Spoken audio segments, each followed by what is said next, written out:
now because my internet is giving me some issues. So as soon as that clears up, then I'll turn it on. I just wanted to say that I think that, well, please remember to break up your paragraphs. And the only reason I mention that is because I think everybody submits, you want your ideas to be, you want everybody to be able to, you want folks to be able to enjoy what it is that you're, trying to think your way through. And I think the way to do that is to just make sure that,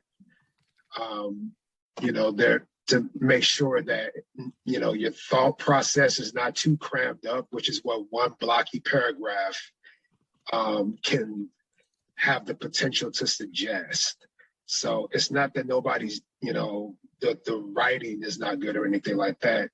All of those elements are there and they're great, but you want people to be able to really bask in what it is that you are, what it is that you're submitting, and what it is that you're trying to clarify. So that's one note. Also, I think it seems like, and I think I text Rasmus about this, it seems like everybody really enjoyed the Marcos piece. So it looks like that's going to be, I'm not sure if there was any plan to include that on the final, but there was a lot of folks who submitted a lot about Marcos. So I really enjoyed reading those. And just good job to everybody, and keep up the good work. And I look forward to reading both your fourth think piece as well as your final, I believe. Yeah, two more. Great, Antoine. Thanks for the comments. And Antoine says it beautifully and poetically. If you just, if you only have a single long blurb of a paragraph, it's undigestible. There can be very brilliant ideas, but it's basically going to be undigestible. I love how Antoine describes it as cramping up your thought processes. That's exactly right. And you don't want to do that. Try to be, open, not so stressed. Try to communicate your thoughts by having short paragraphs, ideally 3 paragraphs. It's something that we've constantly tried to emphasize. So yes, I'm glad, and thanks again to Juan. Thank you, Antoine. Thanks again to Juan Fernando for kind of inviting us to read text by the Zapatistas, and I think it's harder. It's hard to find a better text, kind of in general, than the Subcomandante Marcos, the Fourth World War has begun text that we read. Okay, any questions? You have another think piece due today. You can turn it in tomorrow if you need. If you want to look at Antoine's comments on your text from last week so that you can maybe edit. Editing is important too. It's not just, sorry for the visual metaphor, it's not just throwing up on a page. First drafts are always just bah. But then you have to edit, you have to rewrite, you have to think, first drafts are always just these like very tense, dense balls of string that you need to unravel and make beautiful. So I am not as the quote goes, I'm not a great writer, I'm a great rewriter. Rewriting is essential. Okay? And there's good people at Santa Cruz over in the tutoring, division that can help you with this. If not for this class, then other classes. And I think every undergraduate at Santa Cruz can have 3-something sessions in any quarter. I can't quite remember what the rules are, but it's there for you. Thank you, Antoine. Thank you, Juan Fernando, for inviting us to read Marcos. Any questions? Today, we're lucky to have Pablo Carlos Budassi with us. He's somewhere in the list. Pablo, do you want to read what you sent me? It's really beautiful. So do you want to show? I'm going to give you permission to share the screen. You're the visual genius here. You can do whatever you like. You can show us some of your video, some of your work first. You can read your essay, como quieras.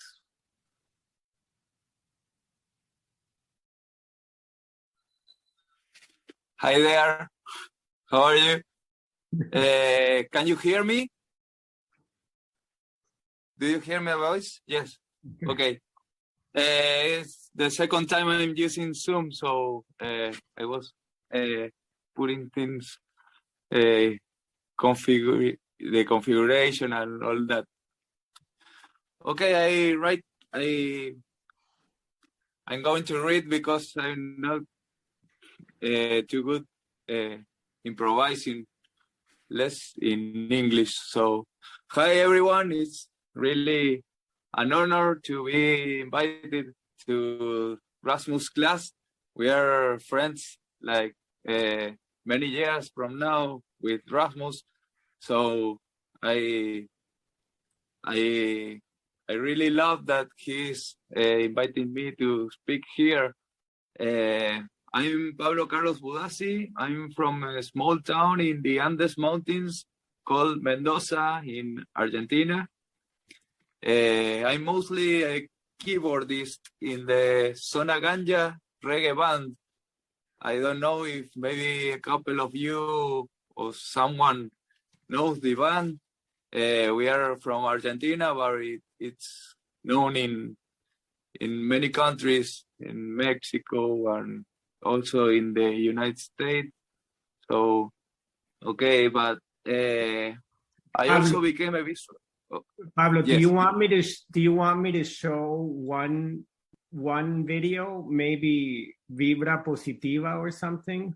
Or is there a song you'd like me to play? Yes, but maybe later. Maybe after. Okay, I'm a keyboardist from when I was young, but I also became a visual artist some years ago. I'm going to tell you the story how I became a visual artist because I didn't have that plan. One sleepless night in 2012, after having eaten some cannabis cookies, thinking about designs from my son's birthday souvenirs, I drew a particular drawing, the universe as seen from above the solar system in a logarithmic view, including everything I knew about it at that time. I uploaded that weirdo drawing to Wikimedia's free image repository, and then I forgot about that. I keep going with my life, keep being a keyboardist, and a couple of years later, the image became viral, and I do these astronomy illustrations for a living now. I'm going to talk a bit about my experience with conceptualism and abstraction, particularly in my universe depictions. As I saw the email from this class is going to be about this. Okay, what concepts should a piece of art convey to achieve the task of art that, according to Jorge Luis Borges, is to last in a human being's memory or in a man's memory? But okay, let's be inclusive about this and let's say a human being memory. So you have the task to make something that is going to keep here for the most quantity of humans. That how do I achieve that task? Okay, I took the decision to show beauty in its complexity. It's a concept that I try to convey in my works. To convey this concept, I had to make some abstractions. If you look at the sky in the best possible conditions, you will only get to see a lot of dots, beige colored, maybe some white, beige, but there's not so much color. Maybe some light clouds and some dark clouds covering the first ones. But it is a pretty good sight, but there doesn't seem to be as much complexity as there really is in the night sky, if you look at it with the naked eye. So what I wanted to show with these artworks is how amazing the universe is. Wherever you look at it, it doesn't matter what scale you look at. If you look at planets, star systems, nebulae, galaxies, or large galaxy formations, everywhere you look, you will see beauty, complexity, and fun, diversión. It's so diverse that it even has a boring element among all those.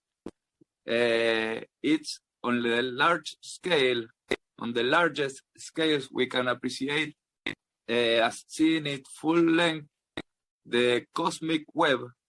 I don't know if you're familiar with the cosmic web concept. Is the largest scales we have been able to observe, and it's pretty boring if you look at if you make the biggest zoom out possible. It's it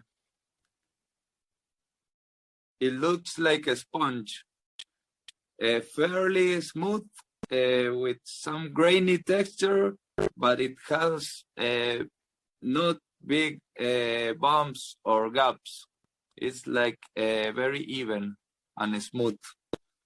Okay, apart from the cosmic web, everything else, it looks very different.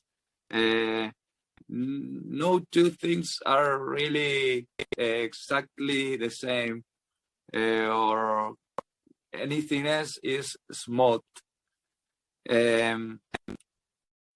So I made some abstractions to make possible to show this differentiated parade. And those abstractions I made a list, and it includes to choose a general scale that suits what I wanted to show. I wanted to show complexity on many levels.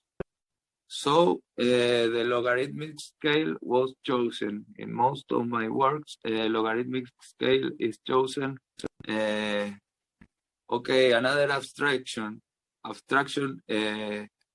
I commonly use is to select celestial bodies of interest, of interesting aspect, and of diverse types. There is no point in showing 20 stars that are of the same type, like the sun. That would be boring, and that wouldn't show the concept I wanted to show. Okay, another abstraction I'm making is to use generalizations, symbols, and simplification. The celestial bodies were illustrated as symbols or icons for easy recognition. For example, the largest known stars are about 20,000 times larger than the smallest stars we currently know. So, but here the decision to present the objects with small variation in size allows the naked eyes to see complexity in forms and colors I wanted to display. So abstractions and artistic licenses can sometimes better convey the concept, even for science, even to depict real objects. This is my personal experience with abstraction and conceptualism. And with Rasmus, we are realizing that logarithmic scales are amazing for graphically displaying many other underworlds of nature, and we are involved in a couple of new projects together, right, Rasmus? Sí, claro, exactamente. Yep. So, well, okay, that was what I know, or what I can say about abstractions in my experience as an artist.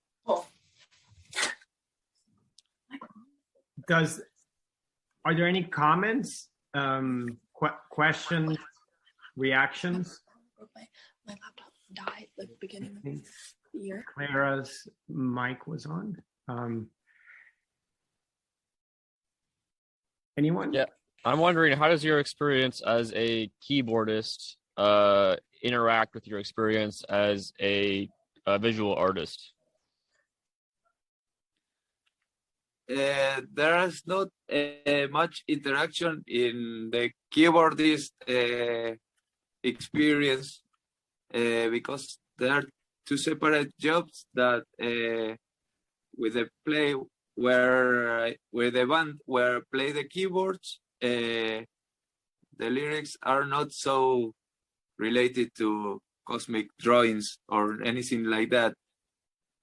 But I have my solo project also where I write the lyrics, and I think that I became a visual artist because I was looking for information to write lyrics about the cosmos and all of that, and so it was a consequence from searching something like for writing poetry. What this leads to start drawing something, and then the story went that way.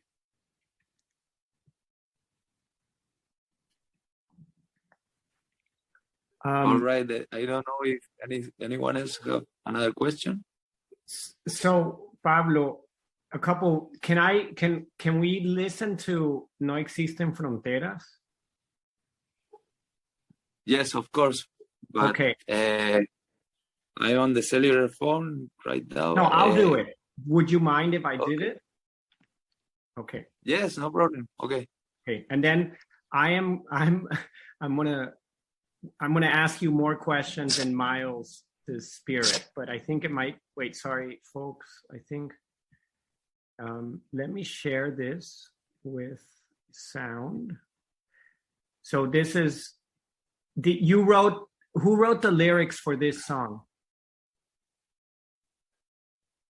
I wrote the part that I sing.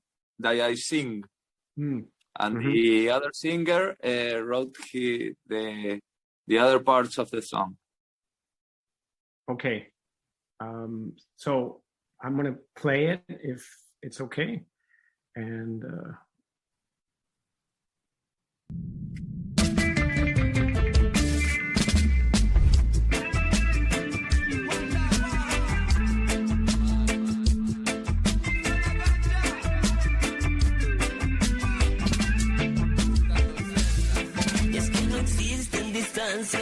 para la música, no existen fronteras para la música, esto suena con la fuerza de un león, suenan tus parlantes para elevar la conexión, traemos nueva música, armonía para la gente, libre y rebelde es mi música inconsciente, y bien que te pone este sonido en tus oídos, y quien no disfruta cuando suena fuerte un ritmo, y siente cómo se siente lo que le digo, y venga con toda esta gente a cantar conmigo y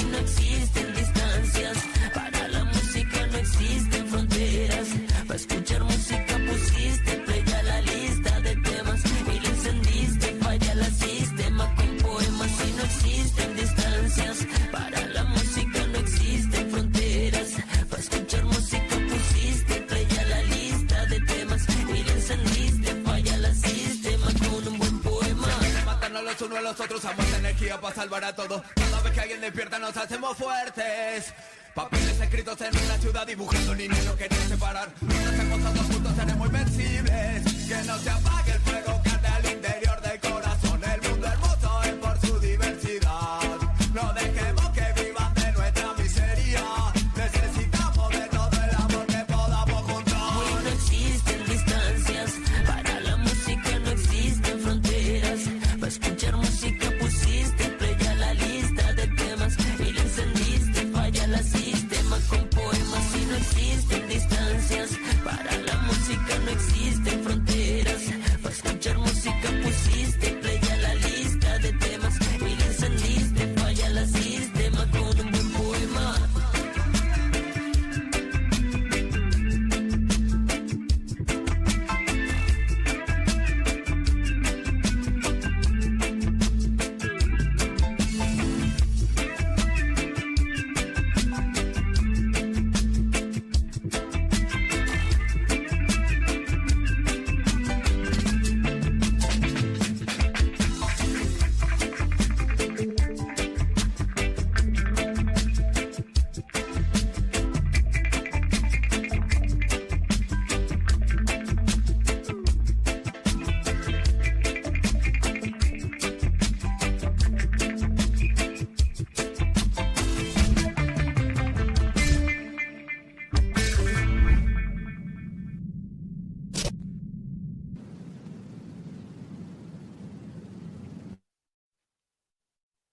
Thank you for the good comments there. I was reading the comments. Thank you. And before you play that that video, I read that someone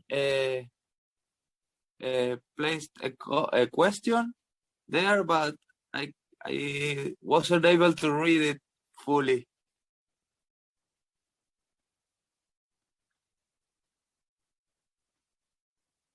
Someone asked a question. Which, yes. ¿Cuál pregunta? It was in the screen on the Zoom meeting here before you played the video, but okay. I How did you choose the read form? it fully. I didn't get to read it fully. Okay. ¿Cómo escogiste las formas de tu arte? Por ejemplo, las formas circulares. Esa es la pregunta. So how did you choose the forms of your art? Okay, the universe, the part we can observe is by definition an sphere. So I couldn't help that the canvas is circular because photons travel at a finite and a very particular speed, and what gets to our eyes has a limit and is a sphere.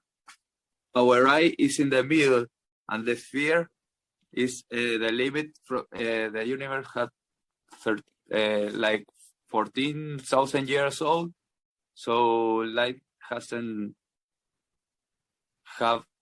had any time to travel from further than certain horizon, and this horizon is a sphere. So these artworks are have this shape because of that. That's a really nice answer. Thank you, Pablo. So I'm reminded of Borges. Jorge Luis Borges has a beautiful little page called La Esfera de Pascal. It's a little story where he talks about how the sphere is an ongoing theme from the Greeks to Pascal. And he traces the metaphor of seeing the world as a sphere from the Greeks to Pascal. And he talks about how the Greeks thought it was perfect and beautiful, and Pascal ended up thinking that our world was horrid and horrific. So there's an existential crisis that happens also.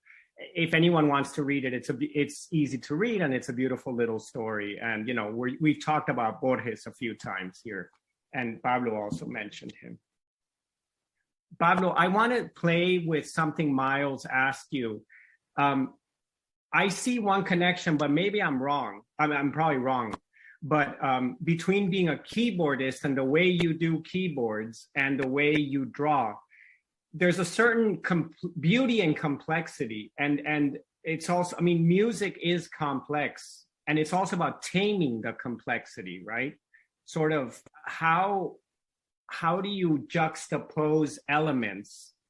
How do you abstract out sounds and juxtapose elements in a provocative, beautiful way on a keyboard and on the page? Yes, it's a difficult task, but yes, they are connected. All forms of art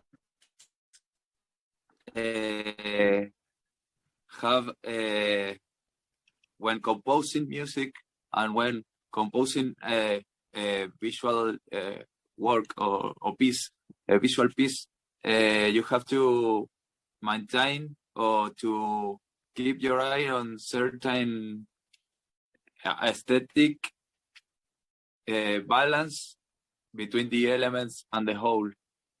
And I studied architecture, and at first I didn't get why art could be categorized as better or worse, because it's so subjective thing. But on the first 2 years, I went to classes about composition, all of that, not so much about architecture, but about drawing, painting, and all kinds of plastic arts. And I got to understand why is that at least for our culture, there are some beauty standards and beauty, and you can share those experiences when you appreciate art, and then you have to be sensitive when you are creating something and it's this, and that moment is very similar when you are composing a song or when you are composing a visual piece. So I find the connection there. It's very similar. You have to pay attention to the balance between the parts and the whole. The colors are like notes. The shapes are like melodies. So yes, there is quite a connection between music and visual arts.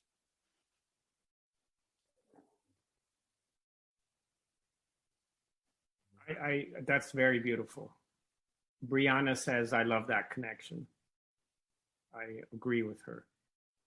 Miles, do you want to say more on this? Because you did ask the original question, and then Juan Fernando after Miles. I'm satisfied with the answer. Yeah, it was very beautifully explained. Okay, thanks. Juan Fernando, you put your hand up? Yeah, I wanted to ask, there's a, like a recurring theme within these, the universe illustrations having to do with like the cosmic. I wanted to know if you could ever considered, focusing on like smaller scale things, like microscopic things, and, bringing in like, I guess like, yeah, I don't know. Yes, that's a great idea, and you had that idea in 10 minutes. But when I started doing astronomy illustration. Then a couple of years later, I also wanted to experiment with microscopic worlds, and I also did a couple of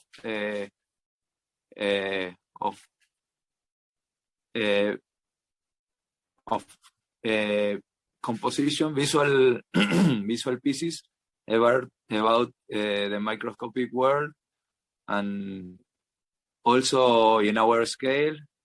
Now we are working together in a collaboration with Rasmus about other worlds that are between the big and the smallest things, like the oceans, and we have other projects with Rasmus. Do you have one of the brain or of nerves, or am I misremembering? Yes, maybe I can share something. Yes, of course. With my cellular phone. Oh yes. Let's see.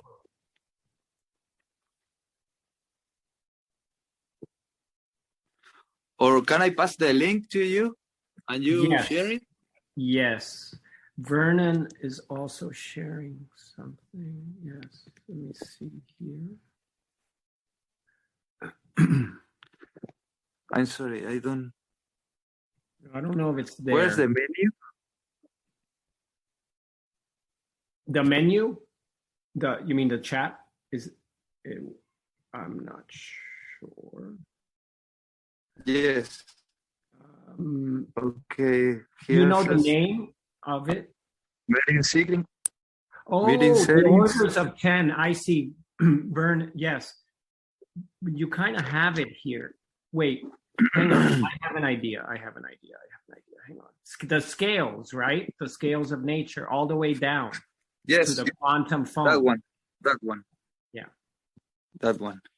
Es este, no? Ooh. Wait. Oops. Yes, that one is. But Pablo, which number do you want me to go to? There's 5, right? You have 5 pictures of it up. There's a baby right here.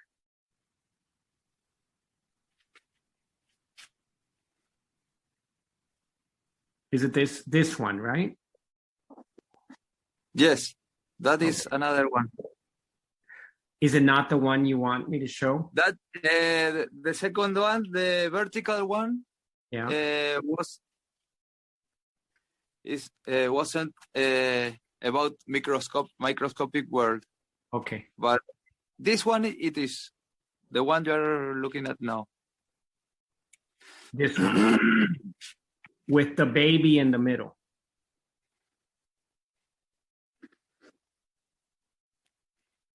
Yes, that one is. Okay. Can you Can you explain a little bit what's going on here? Yes. I need to make this bigger, but can I download this and sorry. Yes. I also can pass you a link.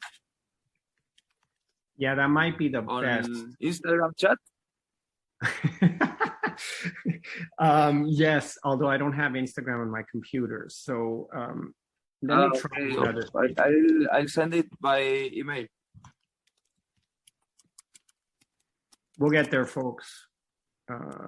Public. But why does this? Oh, here's the file. I think I found it. Yes, that one is. So this should okay, but that's not what I want to do is download it on my computer. Let's see, full resolution. I download it. Should take a minute, and then I'll share that. You can also make Zoom with Google Chrome. How? It's Command plus. Well, now we can kind of see it, can't we? Yes, we can see it. Okay, so can you So explain maybe what is all you this? should go to the top first. Okay, you want me to go to the top? Okay, fine. Uh-huh. These are sums of reality. Like every one of those how do you say, slices or the circles are in a different sum, 10 or 100 orders of magnitude more than the first one. In the top one, we see quantum form. Quantum form. It's like space-time is not continuous, but it is pixelated, and some of the pieces of space and time, maybe they are like bubbles. That's why electrons and photons can travel through space and time and can jump from one place to another, because they are encountering this topology in the space-time texture, and that was depicted there in the first slice. You can see those bubbles. Everything is bubbling in the smallest possible scale. The two ones down there are those bubbles, but seen from 100 times more zoom out. Then we can see the tiniest things that we can actually observe, that are neutrinos. And then we can see other things that are relatively bigger, like quarks. And we get bigger as we go down. We can see first electrons, then protons, and you can maybe pan down now, Rasmus. Yes, we can see protons, and we can see a whole atom. The smallest atom are from helium, that it only has one proton and one neutron, and that is the thing that we see in the middle. Then we got to the gamma rays spectrum, or gamma rays wavelength, and all of that is very abstract. There are no photons that can show us that, because when we see a picture, we are really seeing a lot of light particles that bump from the light source with the object and then get to our eyes. But in this world that is so minusculely small, photons don't really interact with protons, neutrons, so we could never see it directly. But energy levels found in bit particle colliders shows us the structure that those things have, and that was depicted here. It is black and white because there is no point in misleading people saying that this have a color. You don't even have we can't even see this for ourselves, but we can detect it. But it's depicted there. We can now, if you can now move a little down, we see bigger atoms there. There are carbon atoms, and those atoms are together in structures like DNA maybe you can see a DNA chain there. Right there. Also, these RNA and DNA chains form bigger structures. They are organized by life, and I don't know if they are living, but there are viruses that they're the smallest things that have structure with DNA, and that rainbow you see there is we finally get to the wavelengths where colors exist. So from this to down, we can really observe real images in colors. We can observe there are bigger viruses there. Then we have chromosomes. Then we have blood cells. Each thing, when we get down one step down, it's in some cases 10 times small, 10 times bigger than the up one. In other cases, they're 100. That was another abstraction, if you want, I did because in some cases it is more interesting to show a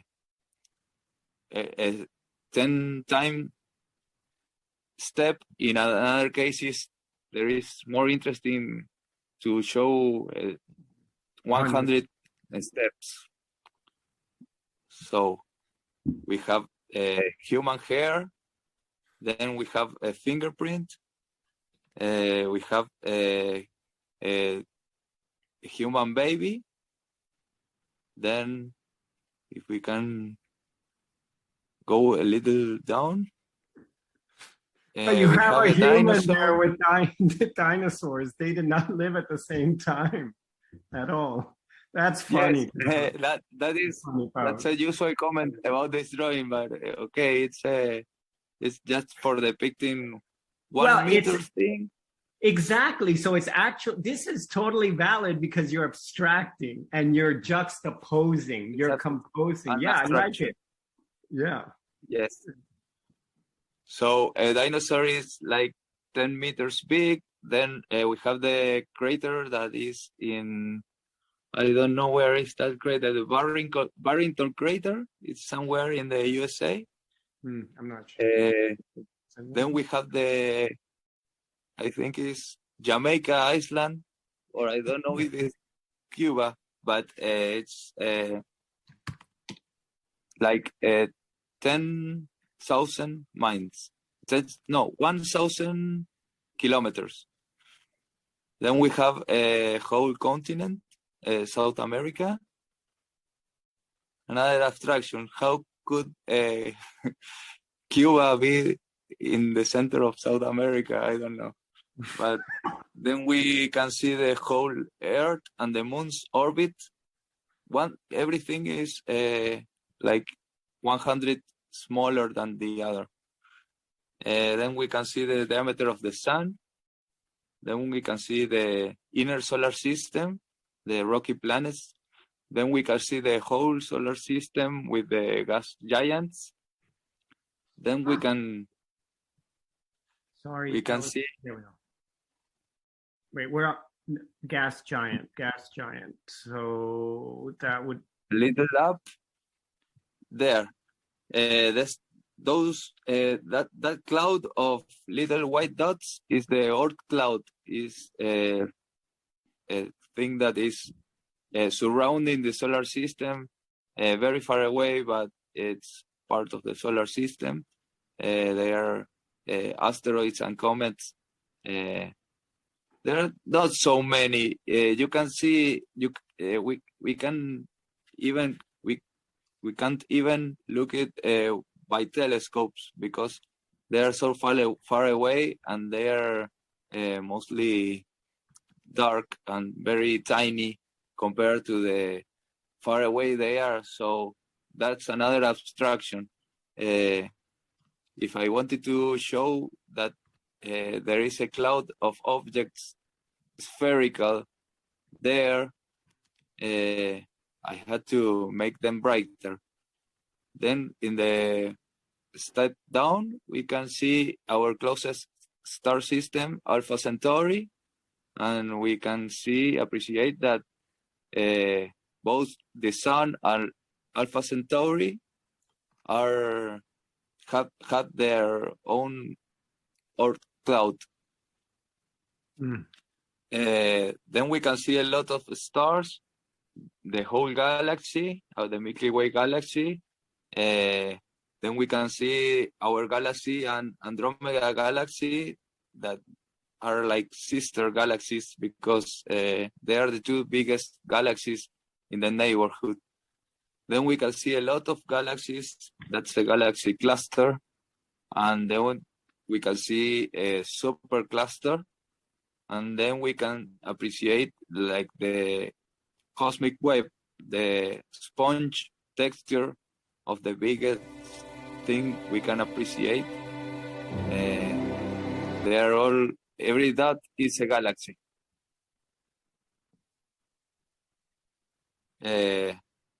And as I said before, the cosmic web gets very even once you zoom out.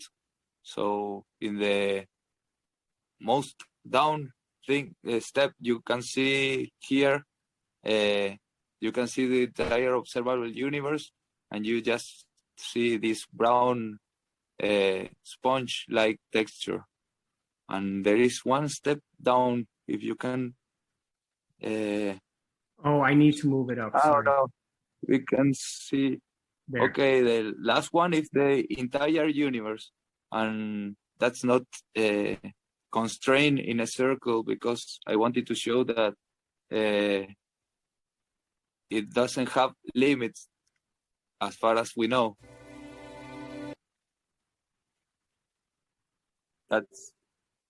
Well, we don't know. That's the point. Because it could be multiverses. There's no way to connect. We don't know of any way to get information from other universes. For now. Maybe there will be an experiment 20 or 30 years from now that we can see it from ourselves, but we can prove that it is infinite, or like it is a 4D sphere and it has a certain size. So, okay, we don't know just now. Does Thank you for the good comments. I will share the comments. I will share the comments with everyone in a minute. Pablo, do you know the video of Eames, Powers of 10 from 1977? Yes. I didn't know it, but I saw it after making this image. And I see. They invited me to Chicago like 6 years ago, and they wanted me to make a graphic that were going to be how do you say, honoring that picture, like a new version graphical of that movie, Powers of 10. And it is there also in Wikipedia. It was for a museum in Chicago. It's called Wonder Museum. And should we watch it? It's about 8-9 minutes. Yes, if you want. Because then I'd love to hear your take on it. We do have a little bit of time, and we do have time. And I'd love to see your reaction, collective, and what other people's reaction might be. Thank you. I mean, it's a beautiful piece you made there, really. Thank you. Does anyone want to say anything about that piece? Are there any questions about the orders of magnitude? Okay. We will get, maybe compare it to this. Okay. This is If you want, you can show the graphic I was talking about just then. Yeah. I made a graphic that is like powers of 10 that is placed in Chicago with a picnic and also all that. Oh shoot. That one. This one. Yes. You see that there is a picnic there. Perdón. Dame un segundo. I'm trying. I'm not always so good at this at all. Let's see. It's this That one. one. Yes. In the top part, you can see there is a tree and a lake and a picnic there. Okay. And the second one, you can see the zoom is from Chicago lakeside. So it was like honoring that movie that we did that. The picnic was a picture of my brother and his girlfriend having a real picnic, and I took that with a camera. That's great. They asked me for that, the people from Chicago. Excellent. And I went there. I went to the museum, to the opening, and it was awesome. Everything was So great. let's play that, keeping all this in mind. Thank you, Pablo. Let's play that resonating with what was a classic video. Can you hear it on your end? Okay.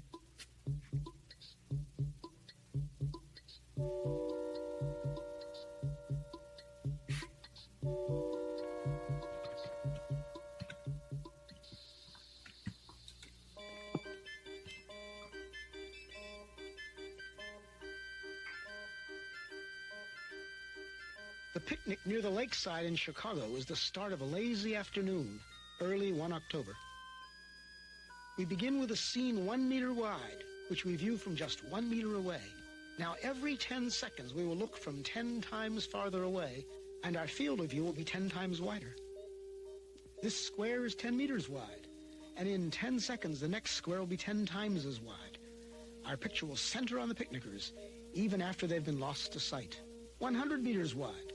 The distance a man can run in 10 seconds. Cars crowd the highway. Powerboats lie at their docks.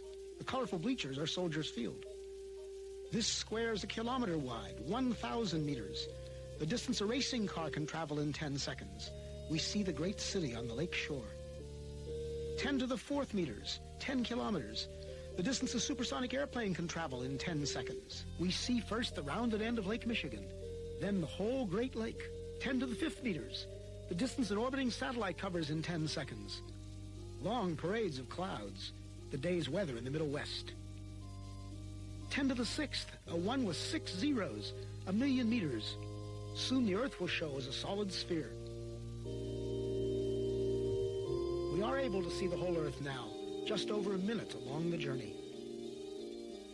The Earth diminishes into the distance, but those background stars are so much farther away that they do not yet appear to move. A line extends at the true speed of light. In 1 second, it half crosses the tilted orbit of the moon.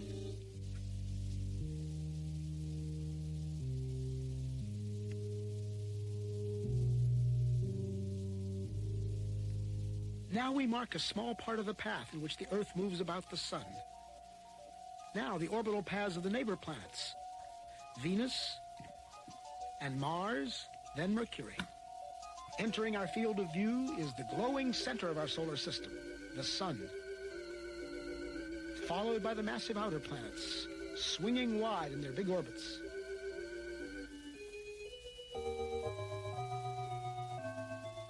That odd orbit belongs to Pluto. A fringe of a myriad comets too faint to see completes the solar system.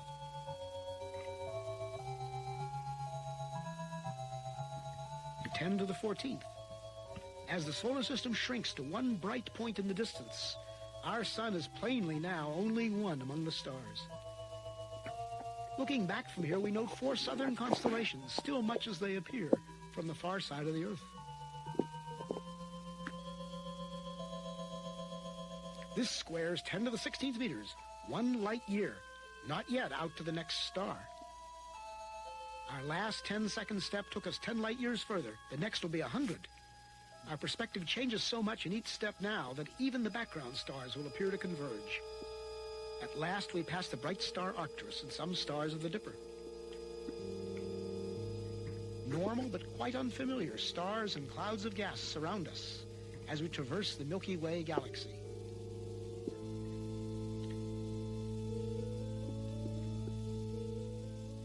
Giant steps carry us into the outskirts of the galaxy. And as we pull away, we begin to see the great flat spiral facing us. The time and path we chose to leave Chicago has brought us out of the galaxy along a course nearly perpendicular to its disk.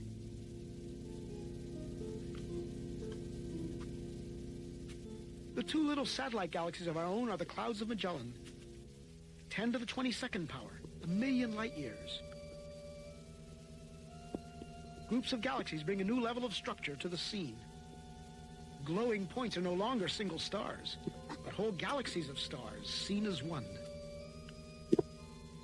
We pass the big Virgo cluster of galaxies among many others, 100 million light years out. As we approach the limit of our vision, we pause to start back home. This lonely scene, the galaxies like dust, is what most of space looks like. This emptiness is normal. The richness of our own neighborhood is the exception. The trip back to the picnic on the lakefront will be a sped-up version, reducing the distance to the Earth's surface by 1 power of 10 every 2 seconds. In each 2 seconds, we will appear to cover 90% of the remaining distance back to Earth. Notice the alternation between great activity and relative inactivity, a rhythm that will continue all the way into our next goal, a proton in the nucleus of a carbon atom beneath the skin on the hand of the sleeping man at the picnic.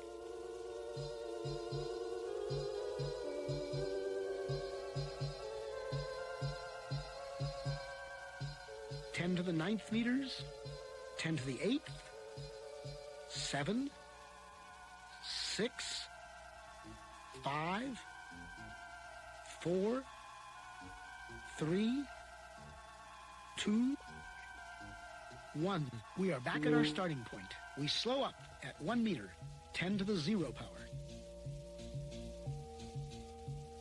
Now we reduce the distance to our final destination by 90% every 10 seconds, each step much smaller than the one before.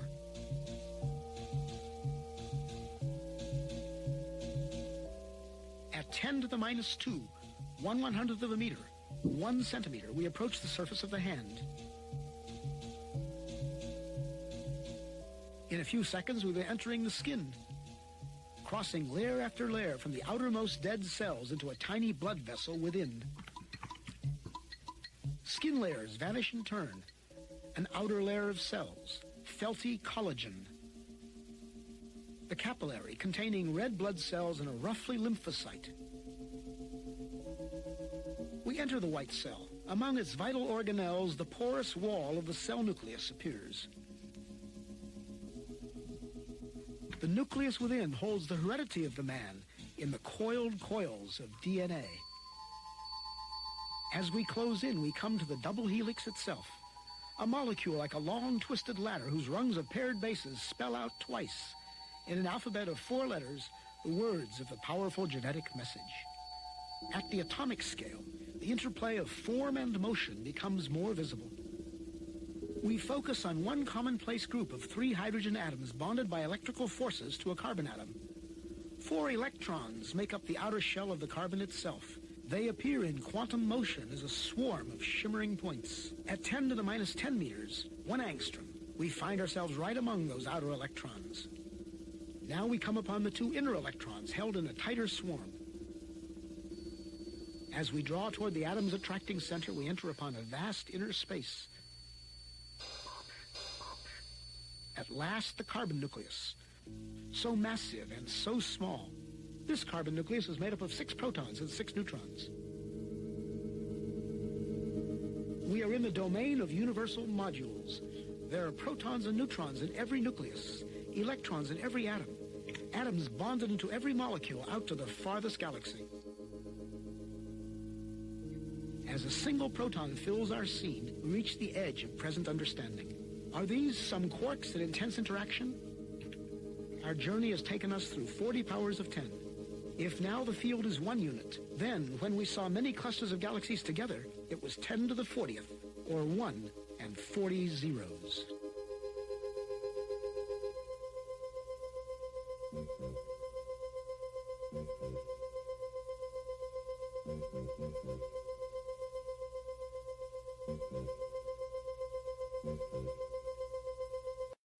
Pablo, ¿qué dices?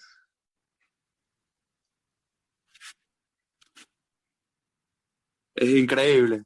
It's really awesome for that time, and even now, it's a eye-opening movie. I love it.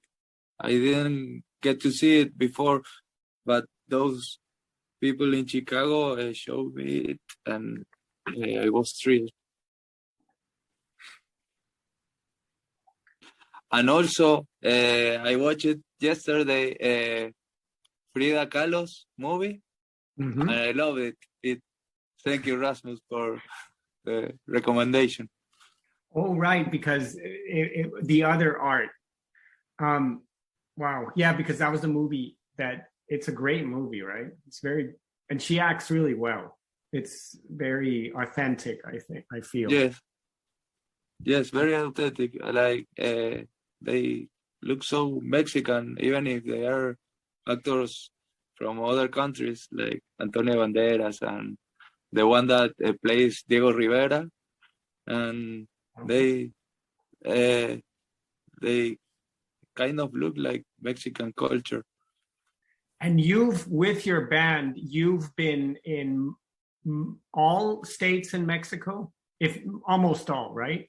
You've almost all, yes. Mexico. Yes. And you like Chiapas. Yes, what I like most is the southern part of Mexico, and especially Chiapas, and I also like some cities like Guadalajara, but Chiapas was the best, and also the Maya ruins there. They are awesome. Beautiful place to visit and to connect with nature. Yes, that's yes. Does anyone want to add something? There were a lot of comments. I'm wondering, Pablo, how do you see the relation between your visuals, which are very intense, orders of magnitude, for example, which are very intense, very precise, with a composition? If you were to do a movie like Powers of 10 today, what might you do differently, or how might you do it? Yes, there are new things that have been discovered between, I don't know which state was made that movie, but in the last, especially in these times, we are discovering things like every week. So it's an amazing time to be alive. And I don't know if I have to do a movie. It's very well done, that movie. I don't know. I have to think about it. What, speaking about abstraction and composition and selection, can you, I've never thought, what is it? Can you say, what draws you to the visual medium, but maybe not to movies, you know, not to moving pictures, but to pictures? What is it about the visual staticness or juxtapositioning in a single image that, is it something you like? Is it something you prefer over a video? Do you think it has strengths that you can't show in a video? No, I would like to make videos sometime also. And yes, I think that another dimension to the visuals, it's again always, and it's very difficult to make so many frames with a good quality, and very expensive also, and a lot of time consuming. That's because I haven't experimented with that yet, but I definitely don't think that static pictures can envy something from videos. Mm-hmm. Mm-hmm. Maybe the only thing is that the static pictures, you can hang it in the wall, and not a video, at least not yet. But that's it.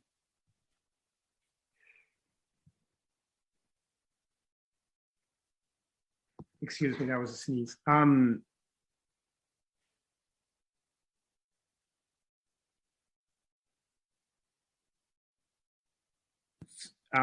mean, I have lots of other things to ask, but I'm wondering, do your politics and your art, do you think, are they tied together, or do you see them more as different things also? In some points, they touch together. Space is, I think that it was constrained to a very particular people from in the whole history, and astronomy also is very constrained to a few people that can buy a telescope. But now information is I mean, in the recent decade, we all have access to internet. We all have access to the open information that a lot of organizations are sharing very generously, like even NASA. Most of its content, generated data, is public domain, and we citizens are evolving more and more in the astronomy and in science in general. So to answer to your question, there are little details that maybe are modifying or are particular from my art. Like in all of my works, the Earth looks with the southern hemisphere at the top and the northern hemisphere at the bottom. That is, I don't know, maybe a couple of you are aware of this movement, but a couple of people think that it's very arbitrary, and maybe it's a thing of power, that all the maps are drawn with the northern hemisphere in the top, like in the south we are always down. Oh yeah, that's your maps book, is that? Yes. Okay. Yes, so you are very aware of this. I I don't really have a problem with the Northern Hemisphere at the top, but okay, some awareness. These my drawings are not really maps, so there is no damage in as in a space. There is no up and down. There is no damage in presenting another perspective for this. So that's a detail that I can recall from my art being affected by my political views or something like that. Mm-hmm. That's beautiful. Thank you. I want to give people a chance if they have questions. How does his artwork make you feel? We heard a few people saying that. For me, I don't know many pieces of art like yours or many pieces of visualization that are as both synoptic and so sort of encyclopedic of scale and content about the universe. I mean, it really is mind-boggling. It's very impressive. And the nature time spiral is a beautiful movement also of time and space. So I think you inspire a lot of people. I mean, I feel inspired. I don't know what others in the class think. Well, that's great. It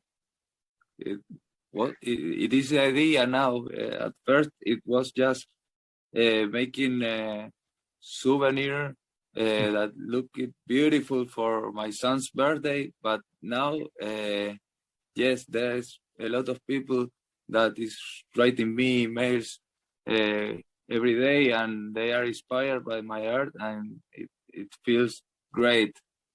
And maybe in the Jorge Luis Borges interview that we were seeing, he speaks about that, and I feel like I'm on that also. Does everyone remember what Pablo is referring to here in the Jorge Luis Borges? I'm sorry, Rasmus, that I have to go for 10 minutes now, and then I will get back. Okay? It's okay, Pablo. We have to stop in about 15 minutes. Thank you so much for your time. Okay. Nos hablamos. To you. Okay. And sí. Thanks to everybody. I'm glad. Thank you for the question and the good comments. Okay. We are connected now. Thanks. Bye. Ciao. Ciao.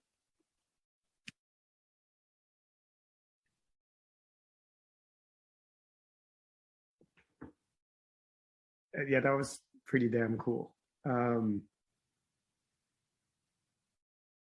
Comments, thoughts? Should we watch the Borges video? It's only a minute or so. I'm thinking it might be useful too. That was a very nice last connection he made there. Let me find this. Anyone feel free to interrupt, talk.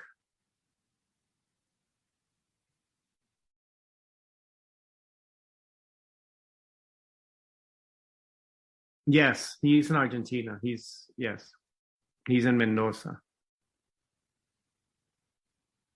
Yeah, he is great. Totally. Yeah, he's great. Here we go.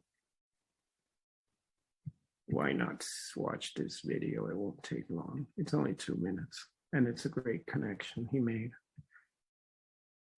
Okay, folks, I'm going to share this. Feel free to keep writing chats. Okay, here we go. como un regalo personal. La tarea del arte es esa, es transformar, digamos, lo que nos ocurre continuamente, transformar todo eso en símbolos, transformarlo en música, transformarlo en algo que puede perdurar en la memoria de los hombres. Es nuestro deber ese, tenemos que cumplir con él, si no nos sentimos muy desdichados. ¿Sí? Pero en el caso del escritor, o en el caso de todo artista, tiene el deber, él, gozoso de ver muchas veces, de transmutar todo eso en símbolos. Esos símbolos pueden ser, me imagino, pueden ser colores, pueden ser formas, pueden ser sonidos. En el caso del poeta son sonidos y también son palabras, fábulas, relatos, poesías. Quiero decir que la tarea del poeta es continua, porque no se trata de trabajar de tal hora a tal hora.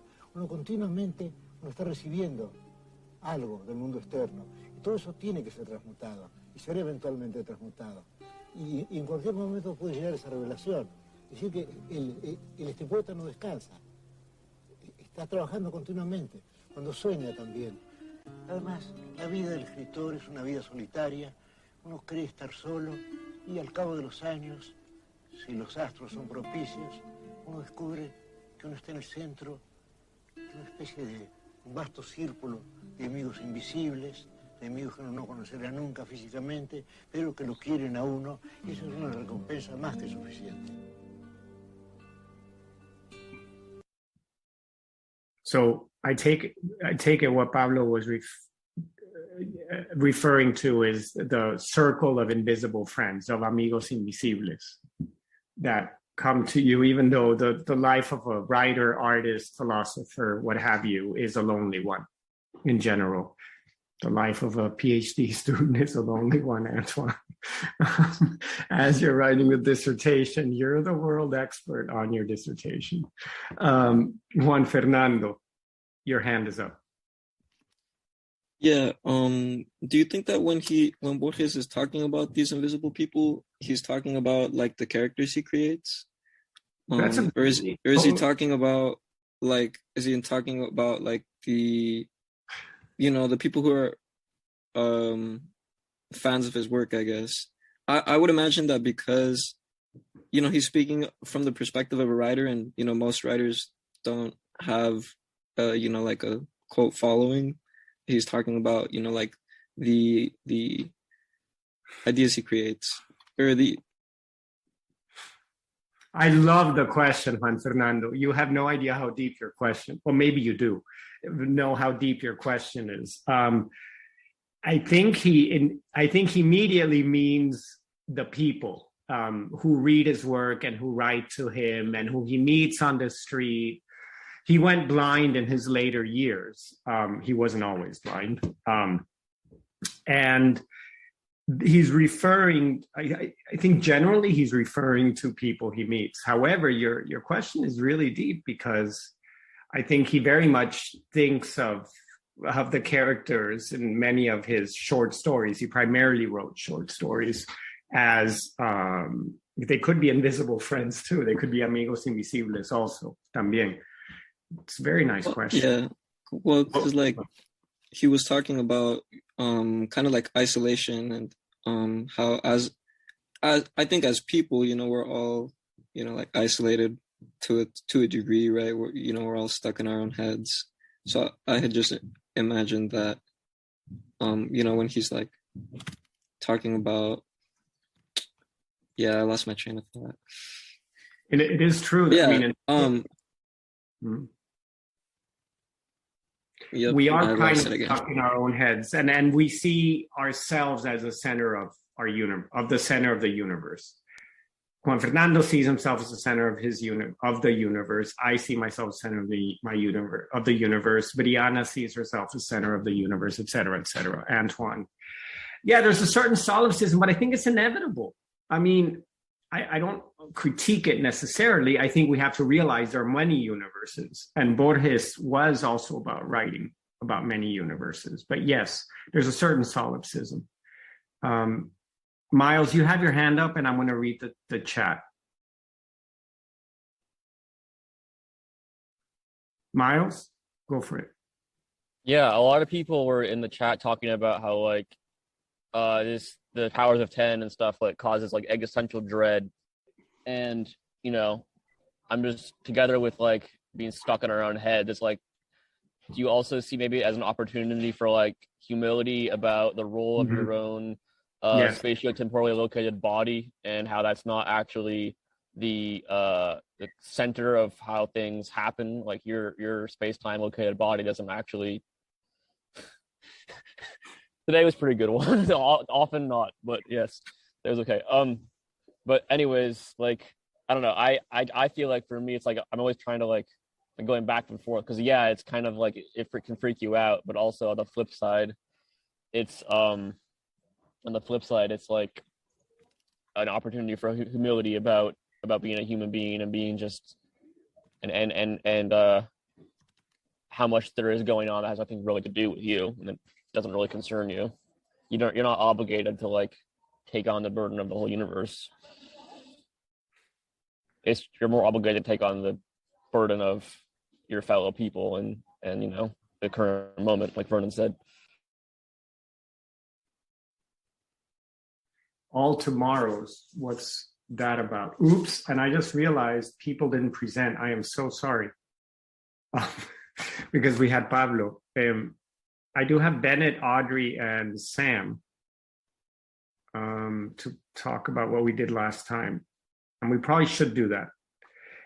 Thank you, Vernon. I'm going to look that up. Thank you, Miles, for the comment. Vernon, thank you for the footnote to that book. I hate to do this because we're having a good discussion, but I also feel would be unfair, and we have very limited time left. Bennett, Audrey, and Sam. Who would like to go first? I can go. Go for it, Audrey. Yes. Okay, so on Tuesday, we opened with a discussion on current events, the war on Ukraine primarily, and then we moved into breakout rooms to discuss the Sol LeWitt reading on conceptual art. We reconvened after a little bit to discuss what we talked in our breakout rooms, talked about what conceptual art is and like kind of debated whether or not there is any logic behind art. Following that, we watched the brief history of John Baldessari and then discussed as a class more about what he meant by not creating boring art and our feelings about the video. And then we started talking about Jorge Luis Borges. And then we watched, I believe we also watched a video of an interview with him before moving on to some of the other essays and readings from this week. And we talked about like the videos and just the difference between Latin American art versus conceptual art and how we have created this divide between Western art and the art we view as Latin American art. Nice, very nice summary. Thank you, Audrey. Yeah, and that division is important. Again, there is going to be a final. I can already tell you can start thinking about it. The link between kind of Western philosophy and Latin American philosophy, how is that analogous to Western art versus Latin American art?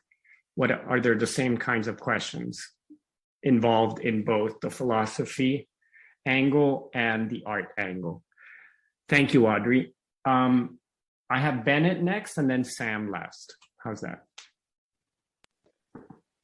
Yeah, that's cool. So just to not reiterate the whole thing, because I was pretty much going to say what Audrey said. So yeah, we started with Sol LeWitt. My favorite line from Sol LeWitt was line 6. That was if artist change his mind, then his work is compromised. I think that's very relatable with everything in class, just from movements that we've looked at. When like the vision's distorted, oftentimes, you know, it kind of falls off. And yeah, and that process that the art is made by, it's mechanical, but it's also logical. So there's a flow to it, but you need some chaos to really produce what you want and your ideas. And then we went into John Baldessari, and he was very chaotic. And the thing I got from him was you really just had to be possessed and be at the right place at the right time. There's not really a whole lot you can do other than just do what, make what you want to make. And then into the Jorge Luis Borges, the thing I got from him was art is how he communicates with the world. It's how he finds his relationship with the world and how he sits in it and how the world works with him. And yeah, that's pretty much what I got. Thank you, Bennett. Very interesting. And Sam last. And again, you don't have to repeat what others said, but if there's something you want to say that's new, that's great. Yeah.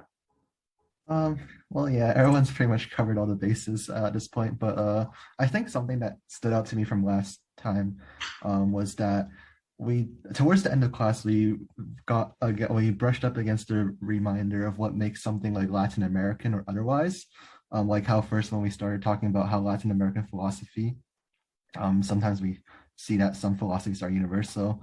And so I think one of the conclusions from all of this is that what makes art Latin American, what we said is that some features of art often matches the culture or reflects the culture from where it's produced. For Latin American art, it has a meaning on how it represents the people. So when we speak of Latin American art, we are talking about art from the perspective of Latin America, as opposed to coming from a different view, which is an interesting point that I found that stood out to me. All my other notes are pretty much already been said by everyone else, so yeah. No, that's very good. And I had wanted to ask Pablo about this, but I then all of a sudden he said, "Oh, I have to go." But that was kind of my big last question. Well, one last question is, does that category make any sense? Does that category Latin American art or Latin American artist, does that make sense to him? Maybe it doesn't, maybe it does. I guess we won't know. I mean, I can ask him and I can share, but I appreciate, Sam, what you're saying, because it might just be a perspective. It doesn't mean that you're going to necessarily do art about Latin American themes, but maybe you have different assumptions, or I don't know. Yeah, it's interesting. Thank you. Yeah.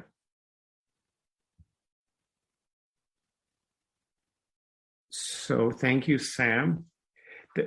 Okay, so now is your last chance, and I do have a list of all the names, and I will go through them. So who still needs to go? I mean, Arthur does, but he's not here. Who still has to go? I'm going to go look through the names. I think most people have gone who are here, but if you haven't gone, please. Lucas, you went, right?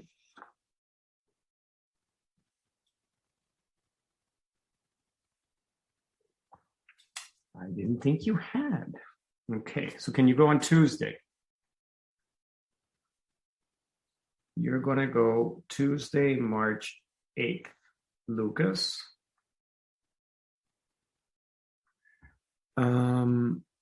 Michael has gone, correct?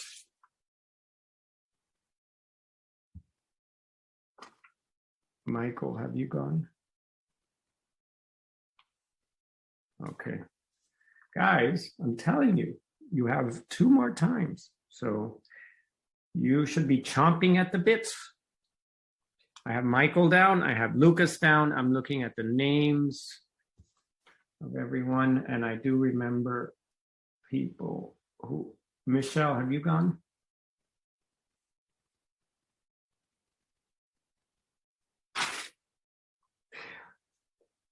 Okay, Michelle, you're going to go on Tuesday too, okay?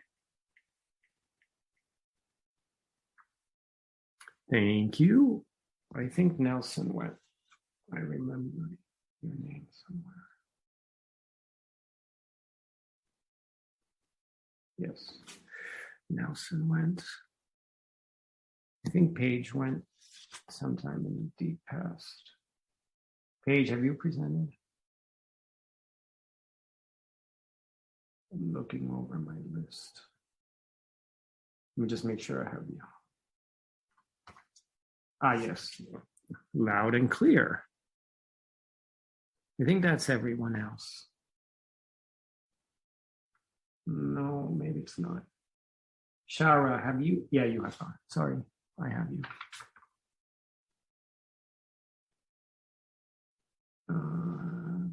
Simon.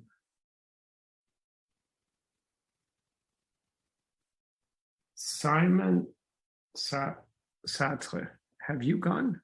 Sartre. I don't know how you say your last name. Has Simon gone? Not Simon Wang has gone, but Simon Sartre. Or are you there? Hello. You've gone? Let me check. Why do I not have you? You have. What am I doing wrong here? Oh, no. That doesn't help.